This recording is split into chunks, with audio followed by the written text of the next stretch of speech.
Well, it's not how you start, it's always how you finish. So let's remember that. So obviously you'd love to get a lead on David Price and get to him early because it seems like once he gets on a roll, he can be pretty tough. But you just got to find a way to win the game. One guy he hasn't been tough on has been Brian McCann. Why do you think he's had so much success against him? It's hard to say. Sometimes you just see some guys better than you do others. Brian's had some success, and that's why he's DHing. You obviously like to pair up Cervelli and Green. Was it a no-doubter that McCann's in that lineup in some way, shape, or form? Yeah, I knew, going home last night that he would be in there somehow, and I decided to DH him today. Gardner, 100%? Well, he's got to go through VP, so that is subject to change. But like I said, sometimes it's easier to post it, and if I got to change it, I got to change it. What went into your decision to kind of put him lower in that order, keep Ellsbury as the leadoff? Well, Price has been tough on him, so I just thought I'd put him down there and see how it goes. Was it righty on the mound, Joe? Would he be up? It would be a different lineup today, yeah. Joe, how much of this is a byproduct of what it's only been a couple days over it? Yeah, well, I mean, he's done a good job there, and there was never a question, what kind of job he would do in that spot. Girardi did a great job. It was just, I put him there because Girardi was hurt, and he's done a good job. Joe, do you think it's coincidental that he's sitting so well in that spot? Or do you think that he's comfortable there, more comfortable there? Yeah, well, I mean, really, it's only the first at-bat of a game that you're the leadoff guy, so I think people can put a lot of stock in that. Maybe it's not really worth it. It's just, maybe 150 at-bats per year. Is there anything that you're seeing different about an approach with him at all, or is it just that he's a good enough player where he's going to have these? No, it's just he's a great player that's going to have really good streaks. Is what's going to happen, and you could say, well, since I put him in the leadoff spot, he's hitting for more power. It's a small sample, so I don't make too much of it. Joe, obviously you can't replace a guy like Derek Jeter as a player or as a leader in that clubhouse, but who do you see in your clubhouse as the next guy that might step up and be that leader you need? Well, I think there's plenty of guys that are capable of doing it. I think it's something that you're worried about next year. I'm not really worried about that, as we sit here, and because Derek's still in the clubhouse, so worry about it next year. So you had Gardner, Jeter, Ellsbury. That was pretty much a lock when all three of them were starting. You have more options now. Do you view that lineup as more fluid now? Well, I think there are more options, but don't think that you won't see that. I'm not saying you won't see those three guys together again. Yeah, it could be different too. The emergence of Prado changed things as well. Well, I mean, he's been so tough on left-handers, Prado, and that's something he's done his whole career. So I like him in that spot tonight. How would you compare this season to others that you've managed? We've had a lot we've had to deal with. It's pretty similar to last year, really.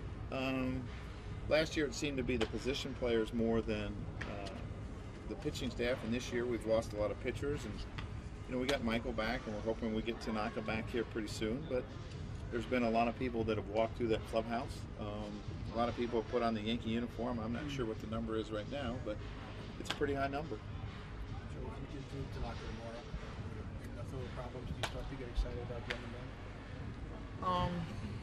Yeah, I mean, you obviously feel better that it's gonna happen. But I still talk about the intensity of a major league game compared to a minor league game or a simulated game. Those are the hurdles that you have to get through. What's the progression now if he comes through tomorrow? 3 at 45. Well, we'll bump up the amount of innings and the pitch count is what we'll do. I can't tell you exactly where we'll go, but we'll bump it up. Joe, knowing how delicate that injury is with Tanaka, has it been difficult for you guys to plan, even the next stage with him? I mean, has it been sort of, you can't look too far ahead in terms of his recovery? No, I don't think so. I think you plan it out, and it's either going to work or it's not going to work. And as long as you're having steps in the right direction, it's working. That doesn't mean that it's a guarantee, but I mean, the hard thing is if you have a setback, it probably means surgery. So it's not like rehabbing a hamstring or something like that where you can have a setback and okay, we got to sit him down another 2. If it doesn't work, it doesn't work. How far is he from game action right now? Well, I mean, he's going to throw 45 pitches in a simulated game, but I mean, you need him to be around 90 pitches, probably be 75, 90 pitches before he pitched in a real game. So when you had Pineda back, you probably could have used one more start to build up the pitch count, but you still brought him back to the big league level anyway. Could you see a similar situation? Well, the thing with Tanaka was, he had not sat an extremely long time. That's the difference with him. I mean, he was built up, so. But in the month of September, you also have more relievers too, so you can play it a little different. So it's going to sound like I'm re-asking the question I asked a minute ago, but if the Sin game goes all right tomorrow, do you see another Sin game, or does he go to rehab? Well, what is tomorrow, Wally? Tomorrow's Thursday. There are no more minor league games. So that's it. Right. Yeah, so we have to create something and do the days in my head. None of the team can make the call. I don't think so. Monday's the last day. Tampa's got a chance. Do they? Chance, small chance. Maybe they'll get to knock and start one of their games. Game 1. 10,000 strong. Oh yeah. You guys signed Chris Young? Yes. It's a minor league deal. He hasn't played in a couple weeks. I don't think he's played since August 7th. But obviously, it's a guy that's had some success in his career. It's a very good outfielder. It's a guy who can hit the ball out of the ballpark. So let's see what we have. There's not many minor league games left. Do you anticipate him joining you in September? That's not my call. Elsewhere, a lot of money in the offseason. An impact player. Have you looked at him as an impact guy in your lineup this year? Oh, I think so. Yeah, I think he has been. I think sometimes people talk about impact players. Usually when they talk about an impact player, they're talking about 30 and 110, 120. But this is a guy that gets on base, steals bases, sets up, RBIs for other guys, and that's his impact. And he plays an unbelievable center field. Joe, would you be inclined to keep him there moving forward, or it depends on the health of some of the other guys? Or Keep him in center? no, in the leadout spot. Let's just see. Yeah. See where we go. Worry about today.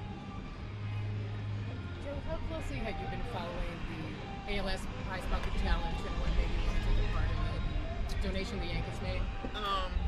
I've been following it close. I lost an uncle to ALS just recently in April. My Uncle Ralph, so obviously it's been on my mind. Lou Gehrig is a person that I wish I would have met. He's one guy I wish I had a chance to meet. So I followed it pretty closely, and so I think this is a really good thing. That, it's been started here, and it's bringing a lot of attention to ALS, and it's a horrific disease and what it does to people, and it's not just older, it's young people, that it happens to, and it's hopefully with all these things that people are doing to raise money help find a cure. Joe, Uncle Ralph is mother's brother or father? Mother's brother.